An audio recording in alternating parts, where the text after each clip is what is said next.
इडलीचे पीठ छान फर्मेट झाले की इडली कशी मऊ आणि लुसलुशीत होते. खरं आहे ना? आतून जराही कडक न होता मुलायम इडली कशी बनवायची तर पहा. 2 वाटी रेशनचे तांदूळ, 1 वाटी सफेद उडीद डाळ, 1 चमचा मेथीदाणा आणि 2 चमचे साबुदाणा. हे सर्व 5 तासाकरिता भिजवून ठेवायचं स्वच्छ धुवून.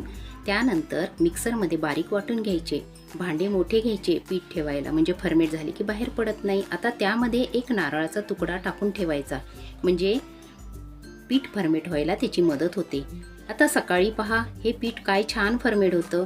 त्यानंतर आपण हे पीठ आता इडली पात्रामध्ये टाकून इडल्या बनवून घेऊयात.